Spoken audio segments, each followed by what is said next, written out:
एक जज ने कि अपने बचाव पक्ष में कुछ कहिए, वो चुप रहे, कुछ नहीं बोले। दूसरे जज ने कहा अरे कुछ बोलिए, हम तुम्हें छोड़ना चाहते हैं। वो फिर भी चुप रहे। फिर तीनों जज गुस्से में बोले अरे कुछ बोलते क्यों नहीं, हम तुम्हें छोड़ना चाहते हैं। तो नेल्सन मंडेला ने कहा जहां गोरों की सरकार हो और गोरे जज हो, वहां मुझे न्याय की उम्मीद नहीं है। अगर छोड़ना चाहते हो तो जिस गुनाह के लिए आपने मुझे जेल में डाला था वही गुनाह मैं बाहर जाके करूंगा।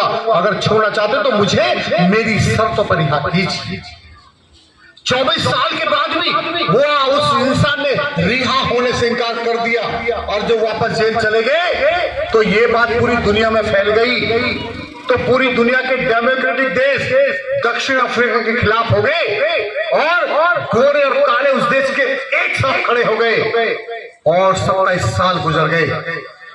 तो पूरी संसद को घेर लिया गोरे कालों ने। तो संसद में बैठे हुए लोग डर गए और बाहर आए और जनता के सामने नाक रगड़ के बोले कि हम तुम्हारे व्यक्ति को आजाद करते हैं और आजादी नहीं, हम उन्हें अपना राष्ट्रपति घोषित करते हैं। राष्ट्रपति घोषणा हुई और जब पूरी दुनिया के लोग उन नेल्सन मंडेला से मिले, पत्रकार मिले, जिस दिन उन्होंने राष्ट्रपति की शपथ ली तो उनसे पूछा पत्रकारों ने कि आप इतना बड़ा त्याग कैसे कर पाए।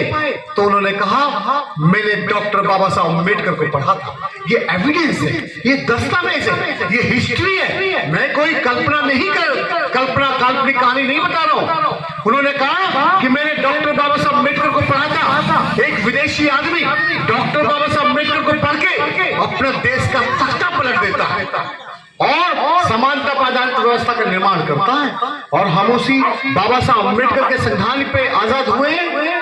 हम उसी बाबा साहब अम्बेडकर के त्याग के बल पे हम इंसान कहलाने के लायक हुए। और उसके बावजूद भी अगर हमारे बच्चों के कोई अधिकार छीन ले, हमारे बेटियों का कोई बलात्कार कर दे, हमारा रोजगार छीन ले, ये देश हमारा है।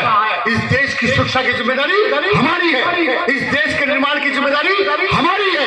और इस देश के निर्माण में आजाद समाज पार्टी, भीम आर्मी के लोग काम कर रहे हैं और भाई चंद्रशेखर आजाद सड़क से लेकर संसद तक हर जुल्म के खिलाफ वो बुलंद आवाज कर रहे हैं। इस आवाज को और बुलंद करना होगा, ये हमारी नैतिक जिम्मेदारी है। मेरे देश के लोगों, मैं तुम्हें बहुत प्यार करता हूं। ये बात मेरे मरने के बाद आपको समझ में आएगी, क्योंकि जीते जी तो लोग सोचते अपने लालच को आया होगा। मेरा उद्देश्य आपको जगाना है, वोट मांगना नहीं है। वोट क्यों देना चाहिए, हमारे अधिकार क्या है, हमारा कर्तव्य क्या है, ये बात आपको समझाने में अगर कोई मदद हो सके तो मैं इसके लिए आपके बीच में आया। मानव काशीराम साहब, जिन्होंने अपना घर बार त्याग दिया, जिन्होंने शादी नहीं की, जिन्होंने संपत्ति जमा नहीं की, जब वो गुजरे तो उनके बैंक अकाउंट में केवल 1800 रुपए थे और पूरे भारत में उनके नाम पे 2 गज जमीन नहीं है। इसलिए उन्होंने हमको इस लायक बनाया। आज पूरे देश में यदि भाई चंद्रशेखर आजाद दुश्मन की छाती पे आंख में आग डाल के बात करता है, मनुवाद की छाती पे पैर रख के बात करता है और IAS ऑफिस अधिकारी को भी ऐसे करके बात करते हैं, क्योंकि वो नौकर है हमारा, वो गवर्नमेंट सर्वेंट है। तो गवर्नमेंट के मालिक कौन? जनता, हम।